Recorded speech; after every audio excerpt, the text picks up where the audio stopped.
আসসালামু আলাইকুম ওয়া রাহমাতুল্লাহ।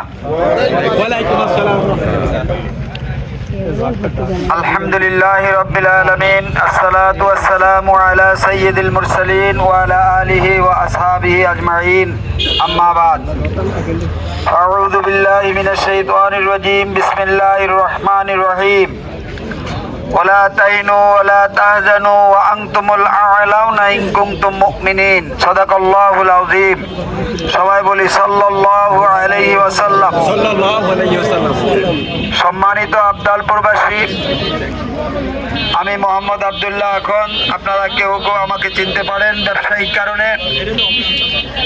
আমি পীর সাহেব চরমোনাইয়ের পক্ষ থেকে আপনাদের কাছে এসেছি আগামী ত্রয়োদশ জাতীয় সংসদ নির্বাচনে কুষ্টিয়া সদর ৩ আসন থেকে আপনাদের খাদেম হইতে চাই।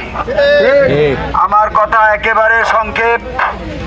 আপনারা দীর্ঘদিন ধরে আপনাদের ভোটাধিকার প্রয়োগ করতে পারেন নাই। আগামীতে একটা পরিবেশ তৈরি হয়েছে। 12ই ফেব্রুয়ারি বাংলাদেশের জাতীয় সংসদ নির্বাচন অনুষ্ঠিত হবে আল্লাহ তাআলা চাইলে। আমি আপনাদের কাছে একটি কথা, দুইটি কথা বলতে চাই। আমার নিজস্ব এরকম কিছু নাই যা দিয়ে আপনাদের খেদমত করব। আমি এই কথা দিতে পারি আপনাদের কাছে, সরকারি বরাদ্দের 100 টাকার কাজ হবে ইনশাআল্লাহ। একটি টাকা তসরুফ হবে না। আমার প্রিয় ভাইয়েরা, যারা মাদক সেবন করে, যারা মাদক ব্যবসায়ীদেরকে শেল্টার দেয়, তাদের দ্বারা কখনো মাদক নির্মূল করা সম্ভব হবে না। আমার কর্মী বাহিনী এরা মাদক সেবন করে না। আমি ব্যক্তিগতভাবে মাদক গ্রহণ করি না। কাজেই আমি আপনাদের কাছে ওয়াদা দিতে পারি, আপনারা যদি এই জাতীয় অভিশাপ থেকে মুক্তি চান, তাইলে পরে আপনারা আগামীতে হাত পাকার পাট থেকে বিজয় ছিনিয়ে আনতে হবে। দখল বাণিজ্য বন্ধ হবে না যারা দখলবাজ তাদের দ্বারা, চাঁদাবাজি বন্ধ হবে না যারা চাঁদাবাজি করে তাদের দ্বারা। আমি কথা দিতে পারি, এই কুষ্টিয়া সদর ৩ আসনের জনগণকে সাথে নিয়ে আমরা চাঁদাবাজি বন্ধ করব, দখলবাজি বন্ধ করব, টেন্ডারবাজি বন্ধ করব।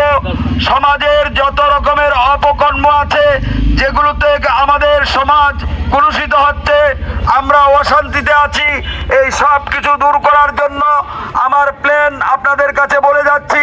আমি সিদ্ধান্ত নিয়েছি, আমার কুষ্টিয়া সদর ৩ আসনের কিশোর যুবকদের শক্তি আর মুরব্বীদের বুদ্ধি পরামর্শ, ওলামায়ে কেরামদের পরামর্শ, দোয়া, আর আমার মূল গাইডলাইন হবে কোরআন এবং সুন্নাহ।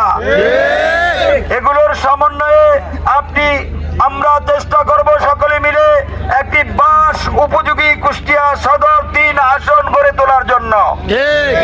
আমরা কি সহযোগিতা করতে রাজি আছি? ইনশাআল্লাহ। আমি কথা দিচ্ছি আপনাদের কাছে, যদি আপনারা আমাকে এমপি মনোনীত করতে পারেন, আমি আপনাদের খাদেম হব। আমার কুষ্টিয়া সদর ৩ আসনের সমস্ত ভাই বোন ভোটাররা তারা হবে এমপি ইনশাআল্লাহ। আমি আপনাদের ন্যায্য অধিকার পাওয়ার জন্য আল্লাহ তাআলাকে সাক্ষী রেখে বলে যাচ্ছি, আপনারা একটিবারের জন্য সাধারণ একজন মানুষকে আপনাদের প্রতিনিধি তৈরি করেন, প্রতিনিধি বানানোর জন্য চেষ্টা করেন।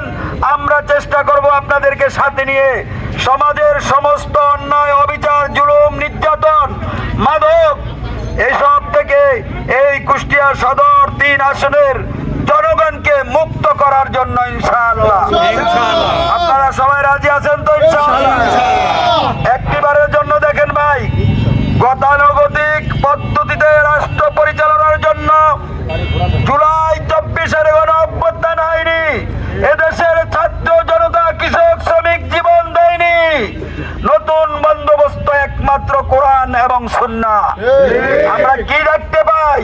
দীর্ঘদিন ধরে এই দেশের ধর্মপ্রাণ মুসলমানদের কাছে প্রচার করা হয়েছে আল্লাহর আইন চাই, সৎ লোকের শাসন চাই। এখন তারা মনে করেছে ক্ষমতায় চলে যাবে, এই জন্য বলতেছে প্রচলিত আইনেই তারা দেশ চালাবে। তারা আমেরিকার সাথে গল্প করে, তারা ভারতের সাথে গল্প করে, যুক্তি করে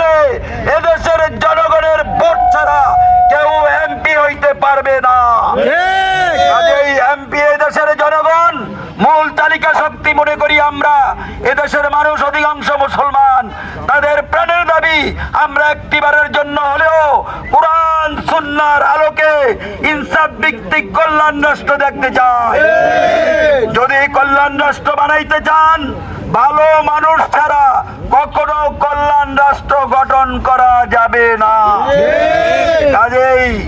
কাজেই ধোঁকাবাজদের কথায় ধোঁকা খাবেন না। আর কত ধোঁকা খাবেন, আর কত জীবন দেবেন, আর কত রক্ত দেবেন? এই রক্তের কি কোনো মূল্য নাই?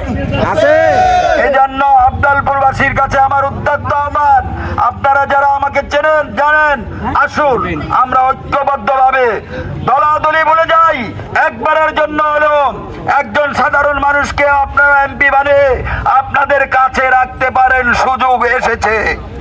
রাজি আছেন তো ইনশাআল্লাহ?